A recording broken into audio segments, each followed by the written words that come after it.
Good morning. Happy Saturday, right? Saturday, yes, Saturday. Uh, well, yeah, I don't know. I'm having one of those mornings, I guess. It is Saturday, though. Good morning, Saturday, because it is Saturday morning comics. So yeah, hope everybody's doing well. See, we got a couple people joining us already this morning. Appreciate you guys being here, and hopefully we'll have some others join us. Phil, Pop Tarts. I wish I could eat them. I used to the what was it? Is it the cinnamon? Cinnamon, I think, is my favorite, but I, you know, gluten can't eat them. Christina's here. Good morning.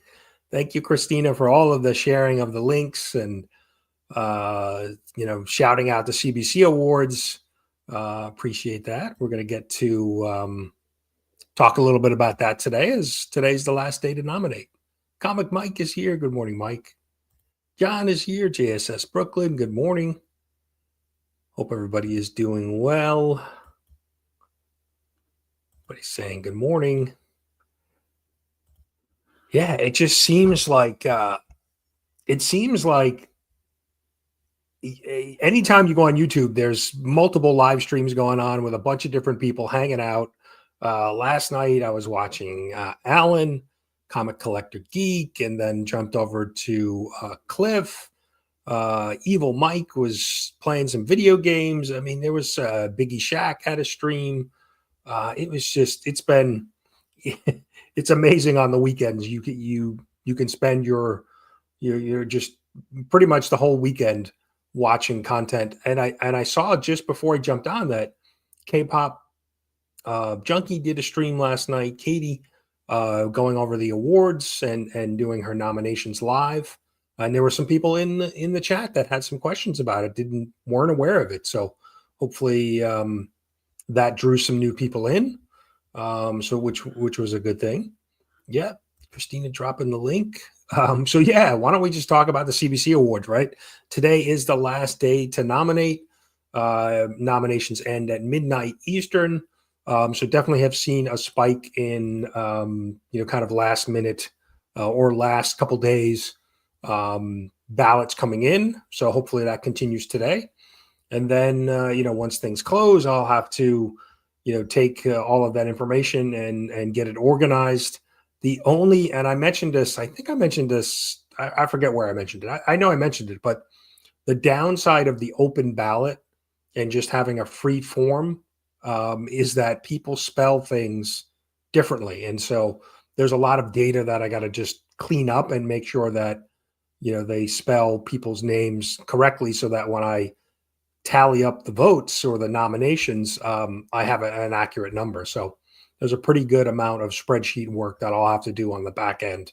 But that's my problem. But that's why we have that kind of 2-week period between nominations ending and when finalists get announced, so that I have time to clean up the data, and then obviously creating the videos for the reveal of the finalists. So that takes a little bit of time. So I could do some of it ahead of time, but then it's kind of like double work. So I kind of always wait to the end and just go from there. So, but yeah, so we're 14 hours left to nominate for sure. Counting down to midnight tonight. Yes, table to table. That's true. That's true. We're jumping around. I know you, John, were hitting a couple of the live streams. Always just try to like pop in and say hello and hit the like button and try to support as many as possible. So while doing other things, often listening in the background. So Mike is here. Good morning, Mike. Robert's here. Good morning, Robert. Hope everybody's doing well. Having a good weekend. The weather finally broke here in South Carolina. It's been, I think, July. I have to go back and look. We were in the 90s pretty much almost every day of July. At least it felt like that. And the weather finally broke. It's only supposed to be like low 80s today, but it's raining. I've got some got some stuff I got to do outside. I've been holding off on some yard work stuff around the house because it's been so hot, and so finally get the temp to drop, but now it's raining. So we'll see what we can do. um, but yeah, I'm trying to think if there's anything else really to say about the CBC Awards other than, obviously a thank you to everybody who has nominated and everybody who has, shared and supported and dropped links. Really do appreciate that. All of those things obviously help the awards grow. And like I said, K-pop Katie did a stream last night, and there were some new people that were made of the awards via her stream. So actually saw a couple of new people follow the CBC Awards account overnight, and then that was actually one of the names that was in Katie's stream. So hopefully, we'll continue to grow it. I looked at this morning, there were 411, I think 411 nominations in, which is right about what we did last year. So assuming we'll bring in a bunch more before the end of the day, that will, have grown a little bit. I was hoping that those numbers would even be bigger this year, but good that in the fact that at least we've surpassed what we did last year, right? That we're continuing to, spread the word about the awards. So, but yeah, so good news. Yeah, I don't know what much more to say. Looking forward to getting all of the data together and see who the finalist will be. I think I peaked along the way. We definitely have some new names. Obviously there's kind of a new crop. Like every year, there's a new influx of comic channels, and I think a number of those newer channels over the last year are going to be well represented in the finalist this year. So which is good to see. Good to see that we have continued growth in the community. So pretty excited about that. Let's see. Yes. Yeah. Yeah. No, I mean, I'm not, I don't mind. I mean, I guess the extreme heat, living in the Northeast New York, we would always get a stretch in the summer where it was hot and humid, mid 90s, very high humidity. And that would go on for, a couple weeks usually. So definitely, used to that, but it seemed, and like I said, I should go back and take a look. But it seemed like July was basically 90 degrees or better pretty much the whole month. And so, when you're trying to do stuff around the house, you'd rather not do it when it's so hot out. So like I've been watching the weather because I got to, like I said, I got to do some stuff outside, and I was like, this is my opportunity now. It's raining, but it's I'll take the 40 degree in the winter in the South when it's 40 degrees in the 35, 40 degrees in the morning, and then 65 by the afternoon. I'll take that much better than Northeast where it's 35 and it stays 35 all day. So yeah, right. Texas there's been a pretty good amount of hot weather across the United States. And it seems like, I don't know, this year it just seems like it's been extended a little bit.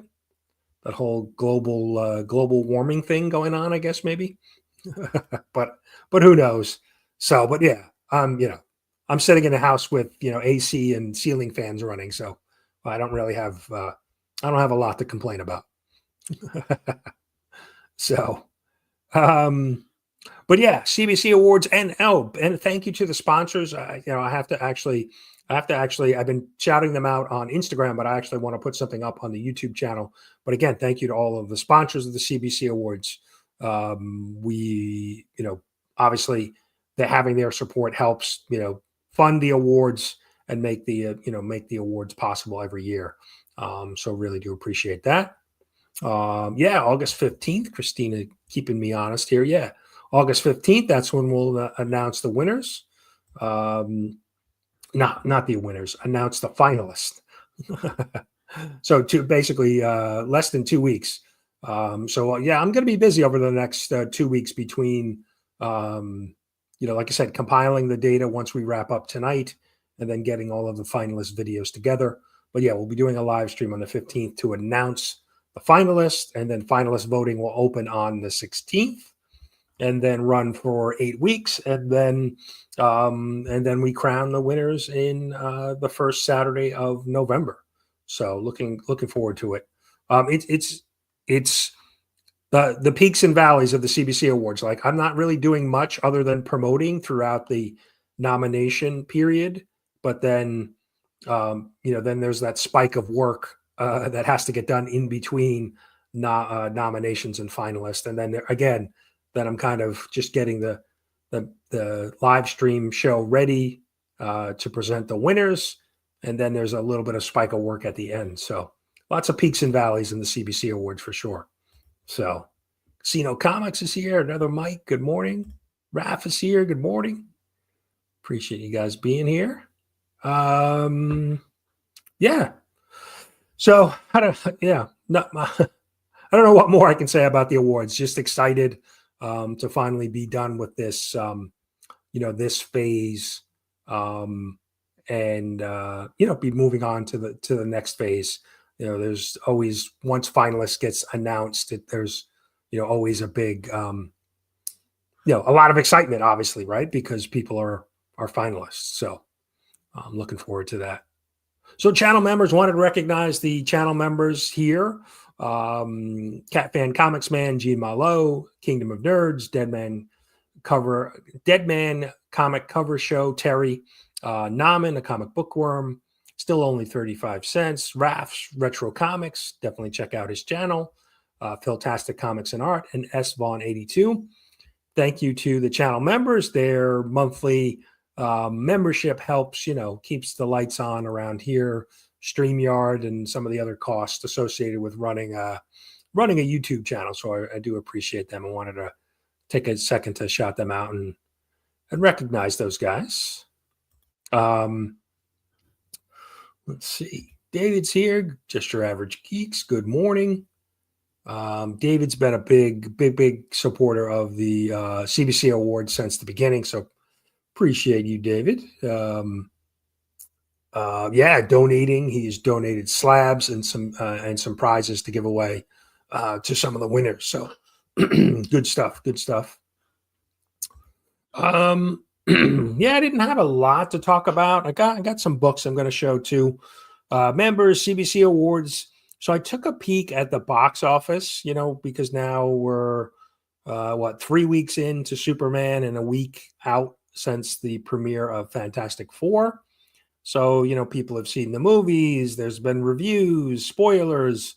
So the hype has kind of died down a little bit, but took a peek at their box office numbers. So this is Superman has made, as of yesterday, $527 million worldwide. So that's a worldwide number, and it's been released 21 days.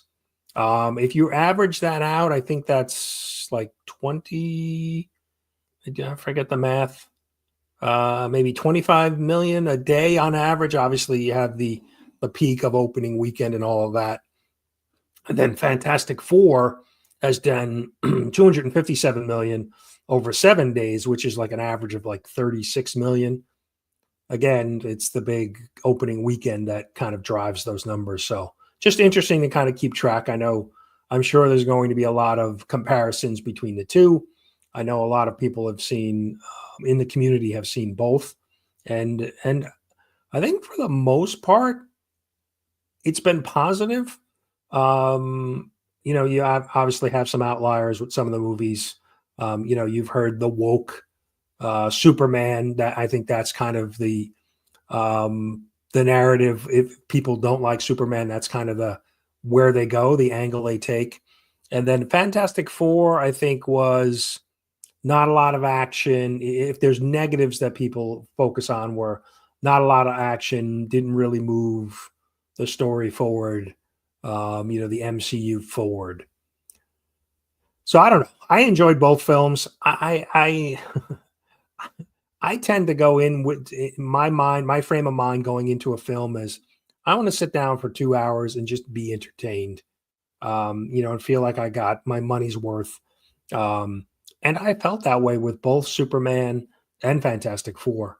And I think the thing with Fantastic Four is that it's right. We've had what, three other films before this one, and obviously by far the best Fantastic Four. But that's not much. That's not really saying much because the other ones I think were, had a lot of issues. So, um, but yeah, it's going to be interesting to see how these shake out. Right. Here I know in parts of the country. I know Hall. Yeah, Nate. He's a school teacher, and he went back to school. Classroom and kids are back to school last weekend or last week. I know. I think locally here in South Carolina, kids go back this coming week. So kind of some of the areas of the country are going back to school, and so we're going to see how longevity on both of these films, what they kind of make and bring in now that kind of in some areas, summer's over, back to school. So we'll see. Yeah, and I think that's the big takeaway, right? That both did really, from a critic standpoint and review standpoint, both were received really well. And they both made some, had good opening weekends and good money, and looks like they've got like I said, it seems like Fantastic Four has been out a lot longer than only a week, but because I think we've been talking about it for so long. But yeah, pretty good, pretty good, box office, and we'll see how it continues. Jerry's here. Good morning, Jerry. Hope you're doing well. But yeah, I actually, I want to go back and see them again on the big screen. Probably try to catch a matinee or something like that, and go check them out again because I think they're both worth seeing again and seeing on the big screen. So I might try to do that when when I can. And the other thing I highlighted was PSA. I actually just did a video on PSA. My thoughts on the PSA slabs, right? PSA is now grading comic books, right? They've been a big grader of cards, sports cards, and cards in general for a long time. I don't know when they actually started, but I know from listening to a lot of the card community that PSA is kind of the CGC in the card side. So they are now accepting open orders for comic books, and there's been some of the bigger channels actually, Swaggle House, and I think Comic Book Investments. They were invited to an early submission. They were able to submit some books and get them graded. I think there were a handful of people that were selected to get their books graded early from PSA before it was open for the general public. And so they've gotten their books back. They've actually put them out on the market on eBay to see what they're selling for. And actually some of them are sold. And it seems like PSA, and I don't know if it's just the novelty of it right now, but they are commanding at least the same amount of money, and in some cases more money, or right around the FMV average. So it's interesting. It's going to be interesting to see how that plays out over time. Like I said, it is kind of brand new to the market. There is a big card convention in Chicago. I think it's the National this weekend. And somebody commented on one of my videos saying that there was a long line of people submitting stuff, both cards and comics, at the show. So interesting. No, I did not see it in IMAX. I typically don't go to an IMAX theater. I got to look. I don't even know if we have. I'm sure we have an IMAX locally. I just don't know where it is. I usually go to. We have a couple of Regal theaters, and usually just go to a standard show. So, Naman's here. Good morning, Naman. Naman did a great video this past week about AI. You definitely need to go check it out. Really well done, well researched, and really well put together. He kind of made the video over a couple different when he's out doing some of his walks and when he's back home, and it was really a really good video. You definitely need to go check it out. Naman's thoughts on artificial intelligence, AI, and AGI. Definitely go check it out. I really enjoyed his video and his thoughts on it. So, um, Dan is here. Good morning, Dan. Appreciate you being here. Dan's got his live show tonight, right? Dan, Saturday night stream with Nerdy Geek usually. Yeah, so definitely go give Naman a follow, and then go check him out. Check out his that AI video.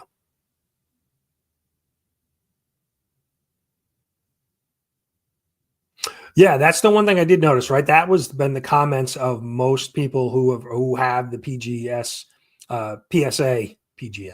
PSA slabs in their hand, is the solidness. They're actually heavy, much heavier, they say, than CGC slabs, which would kind of be interesting, I think, long term. People were saying, "Oh, well, it's going to cost more to ship them." You can fit multiple slabs in a flat rate priority box, so I don't think that's a big factor. I did notice that they have kind of the film cover, right, that you peel away, which is a nice little layer of protection so that they don't get dinged up in transport.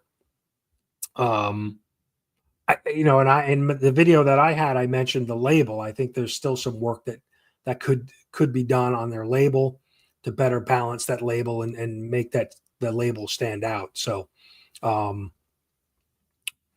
So yeah, I think, I'm sure that they will make some changes over the years, right? CGC has certainly updated their labels over the years, right? We've got a couple different versions, the gens of labels. So I'm sure PSA will be looking at that, potentially getting some feedback from, people who have received them now and kind of go from there. So it'll be interesting though to see how quickly they go.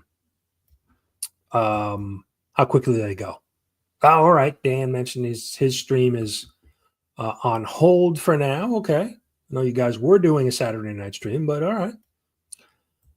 We'll be here when you come back. Cali Comics, good morning. Hey, Cup's here, couple comics.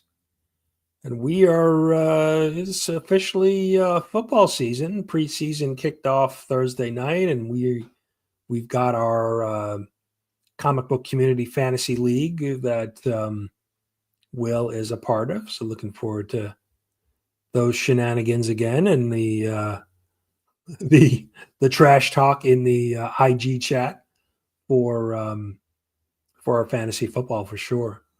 Let's see what he's saying. Good morning, Christina, dropping links. Thank you.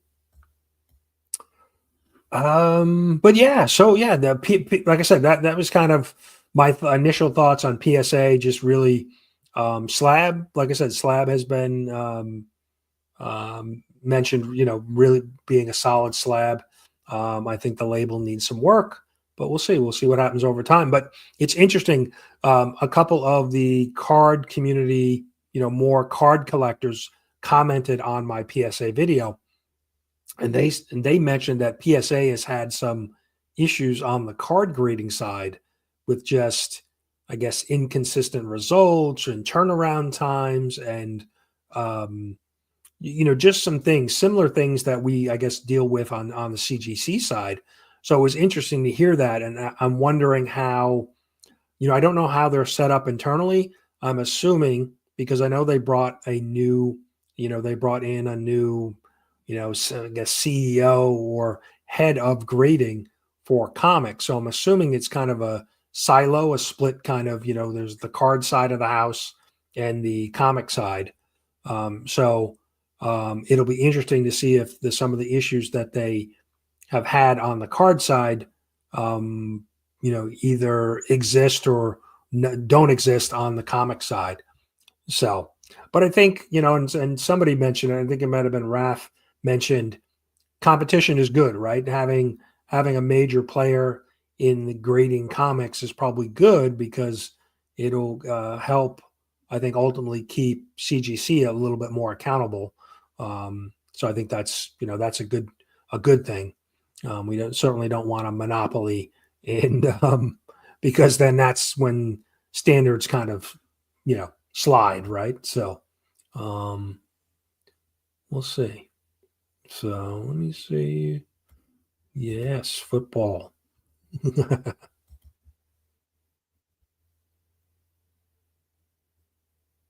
Yeah, okay. That'll be interesting. Yeah, you'll have to share those that experience. I just got a submission back from CGC that I had dropped off at Heroes Con, and so what, 5 weeks ago, because I got it back earlier this week. So basically 5 week turnaround, modern books, no fast track, just standard grading, no cleaning, pressing. So it took about 5 weeks for the books to come back. And Phil Tastic, posted a picture up on Instagram. I have a video coming out on Monday to show all of the details, but I got the doctor graded, and they did a really good job. I mean, the fact that I'm submitting an independent book that they didn't have in their database, I provided them all of the information, and they nailed it. They got all of the story and art and cover artist all on the label. So they really did a good job. Like I said, really, um, I was a little concerned because it's a book. Obviously, it's an independent book. It's not in their database. Um, so I kind of wanted to test it to see, how they would handle it. And it did a really, really good job. I basically put a sticky note on the back of the book with the information I wanted on the label, and then that's what they put on for the, the writer, myself, the interior art, and the cover. So um, it was a good CGC experience. So wanted to mention that. But I have a video that's coming out Monday that details that submission and the return. So Brad is here. Wellbore, good morning. Dope is here. Dope Comics. You have to go watch Dope's latest video. He did a review of the was it Savage Wolverine? I don't know, whatever new Wolverine book came out this past week. I can see the cover. I can't remember the title. And it's funny. Dope did not like the book, and when he doesn't like the book, it's worth watching because his thoughts on it were really funny. So you definitely need to go check that out. I laughed out loud multiple times. And Dope's becoming quite the little editor there, clips and putting some time in the way he's putting his videos together, which makes it even more entertaining. So definitely go check that out. Was it Savage Wolverine? I don't know. I know it was the red cover with Wolverine on it. No, the only thing I've seen, people have mentioned the weight and what they feel, being very sturdy, but I don't think anybody's tried to crack into one or do anything like that, or run it over or do any of those things yet. But at least I haven't seen those, because I think there's only a handful of people that got returns. There was the early submitters that PSA reached out to. So that'll be interesting to see. I'm sure we'll get those videos of people trying to, get into one, crack it, or, drop it or run it over and kind of see, how truly sturdy they are. That's right. Yeah. Big congrats to Dope for hitting 1K last week, right? I think it was last Tuesday. And I was hanging out with Dope and the rest of the FOMO squad on Tuesday. Nate's stream, Haul Yeah Comics, and yeah, I think it was that. I think that was that day that he hit 1K. So really, that's well done for sure. I know Dope as like if he could get 10 people, 100 people to watch some of the crazy stuff that he's into, he'd love it. So having 1,000 is really um, really cool. So congrats to Dope for hitting that milestone. Justin's here. Good morning, Justin. Justin had a great well, it was on, was it Brandon Jensen's live, did a live this past week with Justin, Three Good Nerds, and his son with Cash and Dad Packbusters. They did a Teenage Mutant Ninja Turtle booster box battle, and it was a lot of fun. It was a lot of fun. You definitely need to go check that out. And they were Teenage Mutant Ninja Turtle cards from like they're foreign, Japan or Japanese version, I think, of the set. Some crazy artwork on the card. So really interesting set. And I know Brandon Jensen has a bunch of different Japanese sets of cards. I think he has a Transformer set, Pirates of the Caribbean set, a bunch of different foreign cards that are definitely have a different style and some interesting artwork for sure.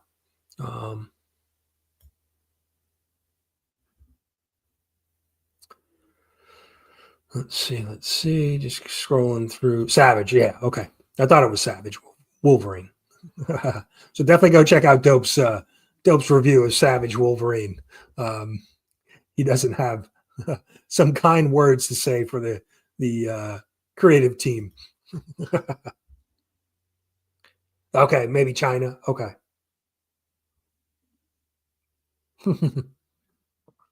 Yeah, that's the only thing, right? With the foreign language cards, right? You don't know, have no idea what they say.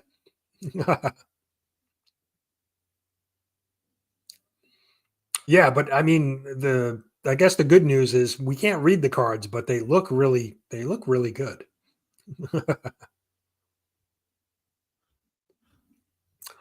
Let's see. What else did I want to show you?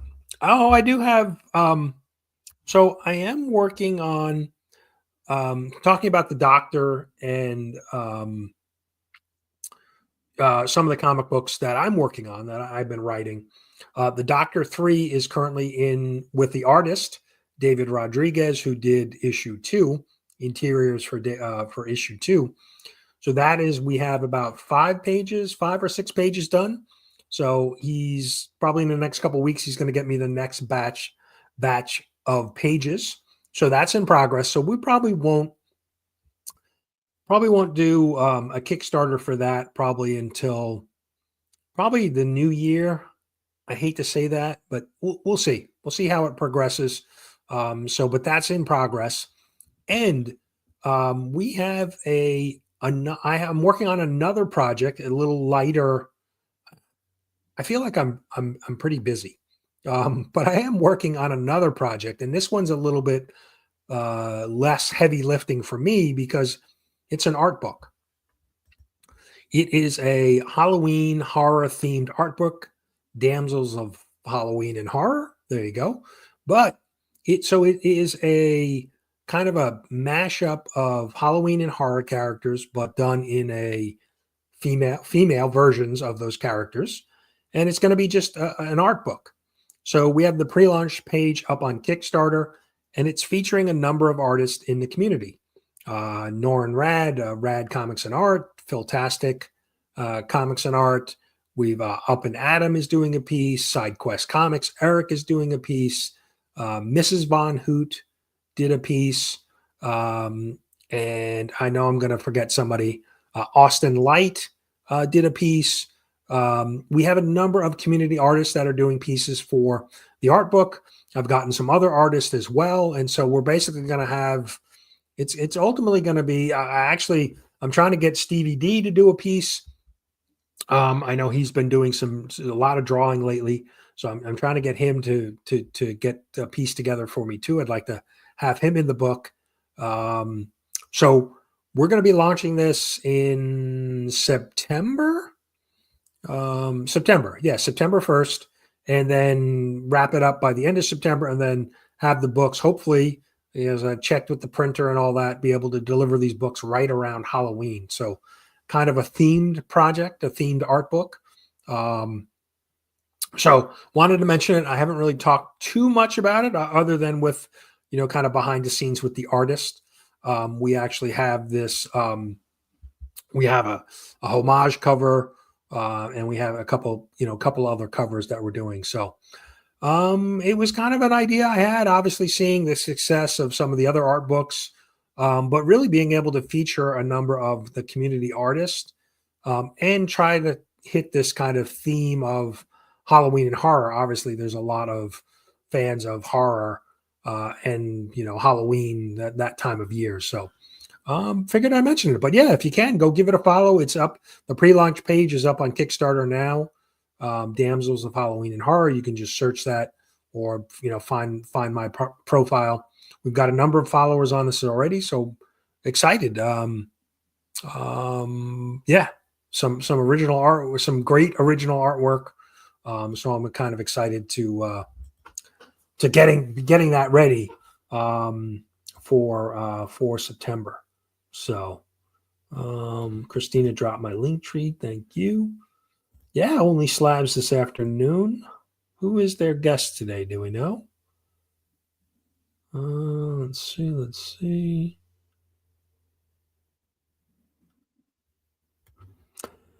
Yeah, Naman was one of the artists I wanted to work with, but he's been busy. He's been busy focusing on his health. So hopefully we'll get Naman involved for the next project that we do.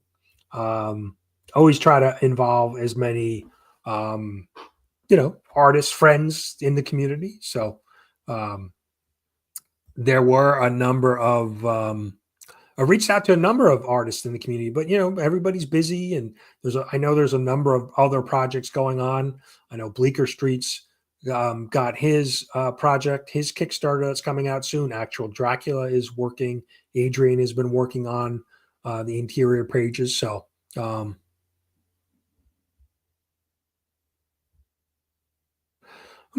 that's an interesting idea, JSS. I'll have to think about that. I hadn't considered that, but that's not a bad idea. So,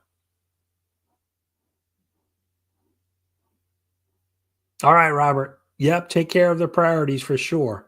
Hope your granddaughter's doing well. Yeah, and have a great weekend. Hopefully, enjoy some of the cool weather this weekend. Right? Not so hot out there today. Yes, yeah. That's and I think it just shows. I was surprised that we brought on a number of followers pretty quickly, and I think it's just really the theme, right? I think it just shows you the the category of horror and Halloween. There's a lot of fans, so yeah, I was kind of interesting. Kind of wanted to dip my toe in the water, and then I'm not a big horror is not my first love, or if I want to see a movie, horror is not the category that I'm drawn to. But I thought this was a way to kind of test that category, without really, because I don't know if I could really write a horror story myself. um, so I wanted to kind of still do something in that area, because I know it's so popular. So yeah, super excited. And I think that's the thing with Kickstarter, is you start to build, obviously build a reputation of being able to complete projects and deliver projects.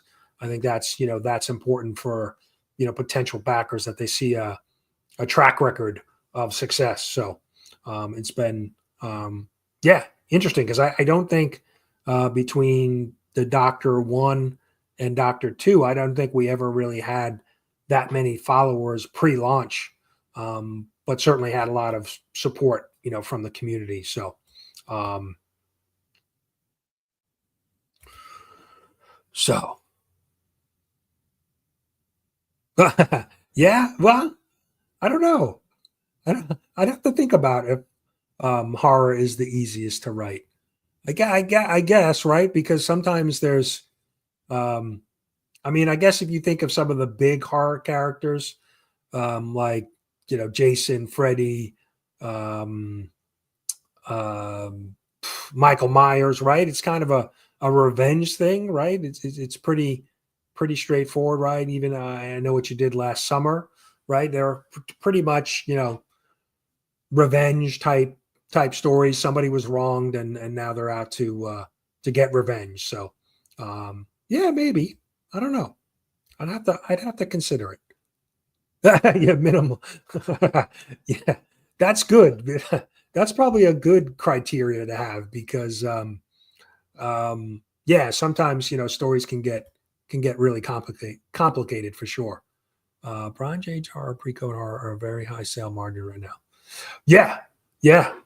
It's interesting to me that category, the covers and some of the things they did, back in the 50s, 60s, 40s, 50s, 60s with some of those horror and covers was just like it seemed like it was way beyond their time because it's hard to believe that they would let those things get published, right? I guess that's when the code came in, right? That's why it's pre-code. But yeah, pretty interesting to see, some of the covers, and um, I'm even considering including doing some reprints of some of the covers in the art book as well.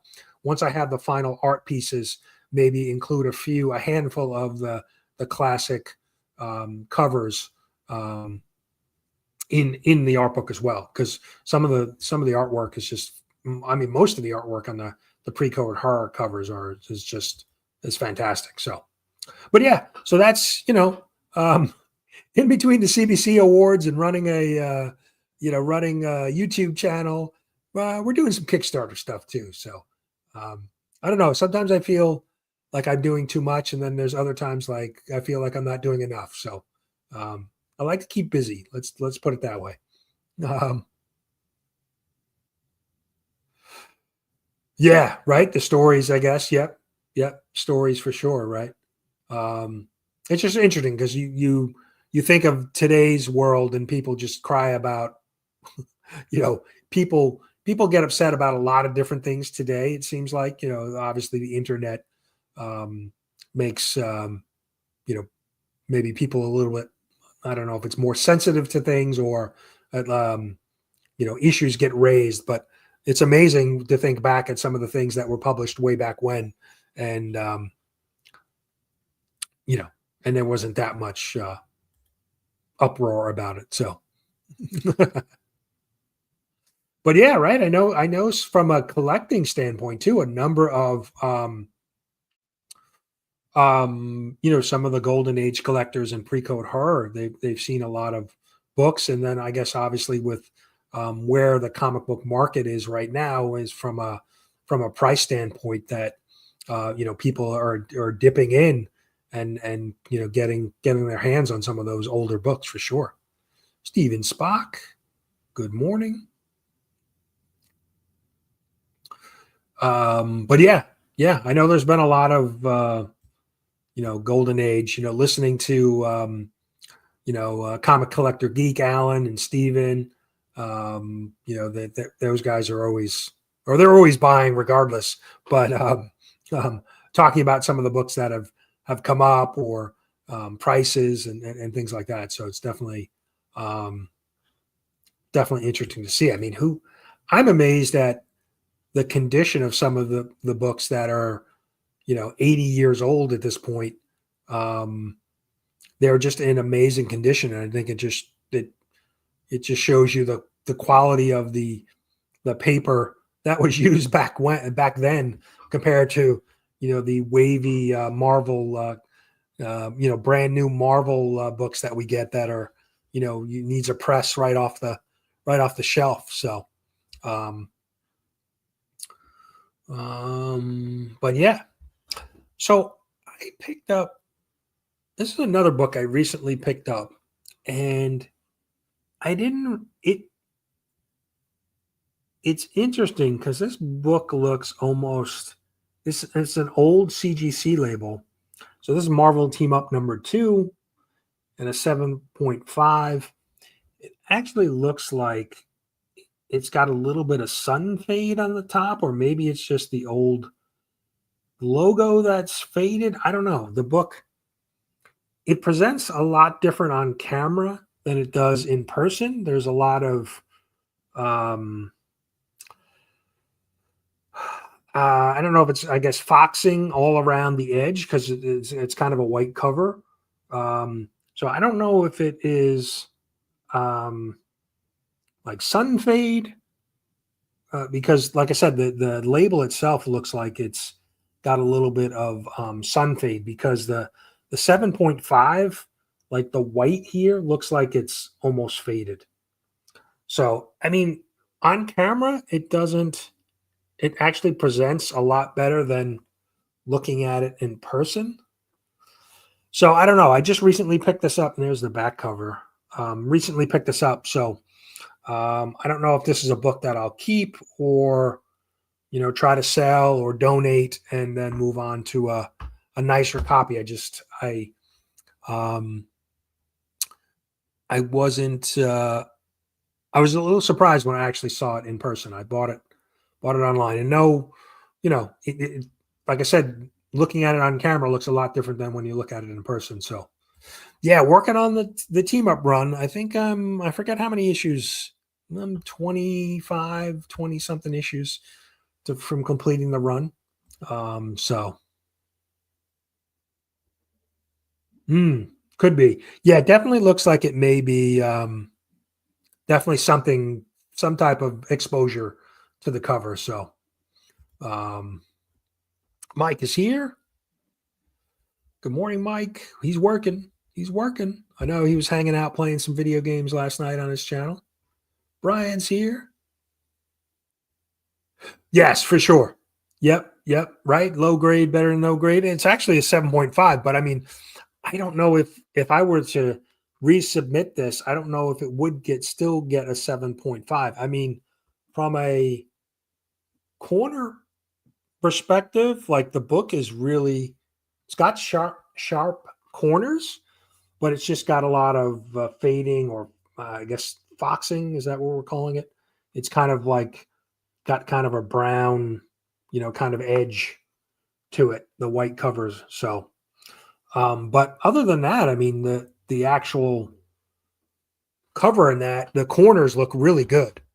So, but yeah, probably stay until right till you upgrade, till I upgrade.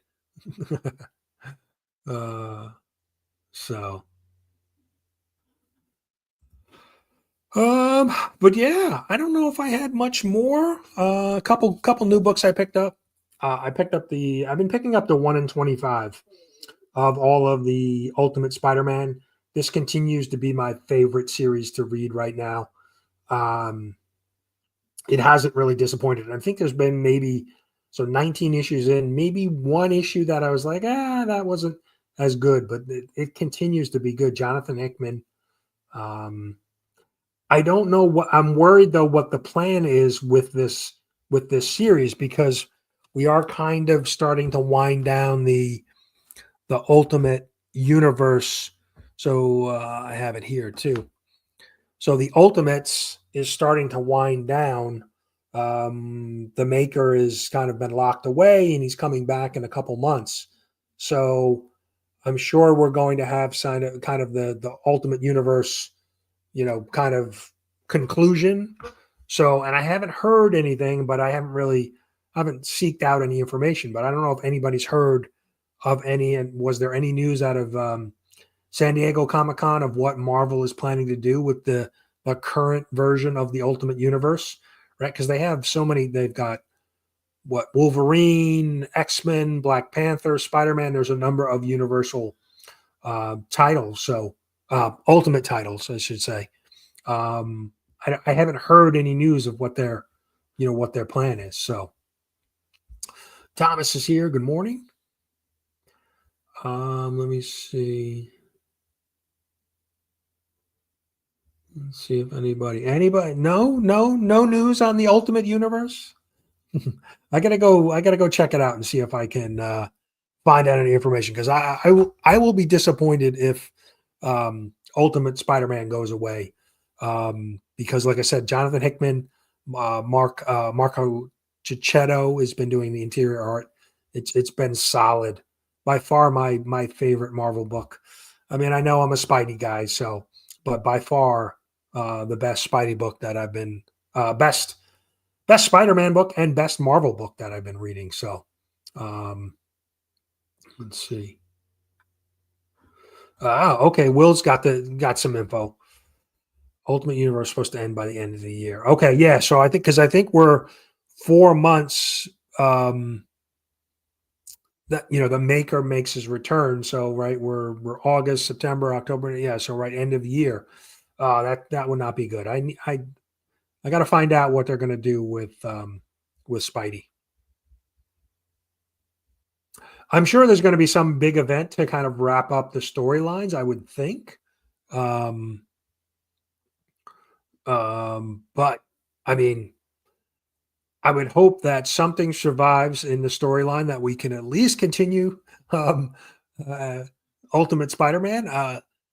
I know the sales have been very good and usually always top of the sales. So, and I know Marvel certainly is looking at bottom line. So I'm not sure if they're going to want to just cancel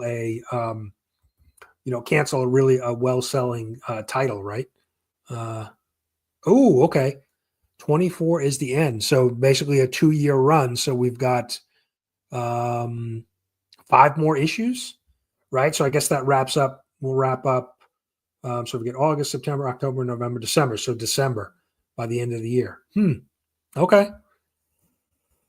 That'll be disappointing, but yeah, we'll see. We'll see what happens. Let's see. Ultimate Endgame was supposed to wrap everything up. Okay.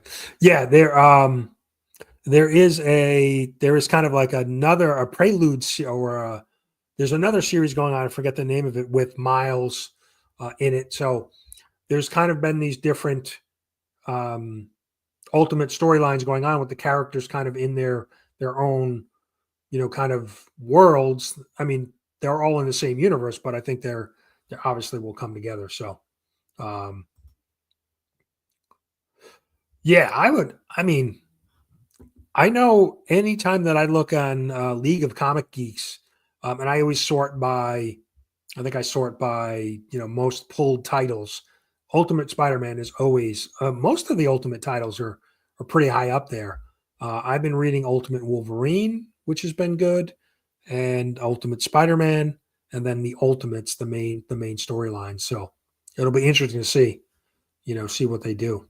Yeah, I just can't see Marvel pulling the plug on a well-selling title. So I'm sure they'll figure out a way to keep it going somehow. So, but yeah, I think that's all I got for you today. Remember, CBC Awards. Christina's been dropping the links throughout the show. Today, nominations end midnight tonight Eastern. So if you haven't nominated yet, please go do that. And then August 15th, we'll be revealing the finalists.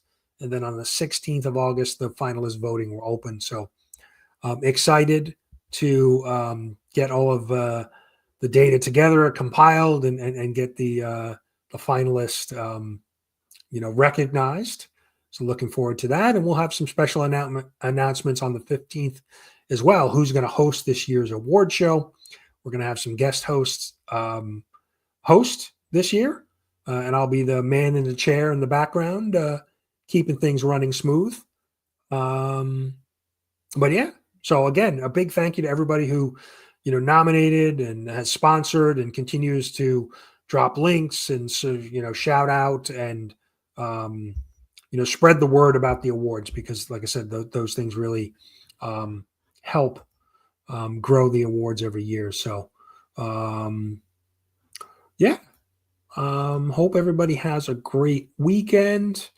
I know, I think John's Comics with Friends is live at 11:30 this morning. So definitely go check him out. I know you've got Only Slabs, you've got a few others. I'm actually going to be recording with Alan, Comic Collector Geek, this afternoon. We're going to do an interview on his channel. I'm not sure when that's going to premiere on his channel, but we're going to record this afternoon. So looking forward to hanging out with Alan. I might feel a little intimidated. I don't have the books behind me on the wall that he does. So, but yeah, appreciate everybody being here. JSS, Christina, don't forget them when you're voting for Blue Wrench and biggest community supporter. Great resources in our community that help spread the love and the word of the comic book community. So, Gene snuck in. Gene's been doing some live streams Sunday nights. Definitely go check out Gene. Good to see Gene. And Gene, thank you for being a channel member. Appreciate you. But yeah, we're gonna wrap up. Save my my voice for my interview with Alan this afternoon. But yeah, appreciate everybody being here. Have a great rest of your weekend, and we'll see you. I guess let me just double check. My next live stream will be the 15th on the Comic Book Community Awards channel when we announce the finalists. So yeah, that's what I got for you. Have a great weekend. Thanks for hanging. It's time you finally join the team.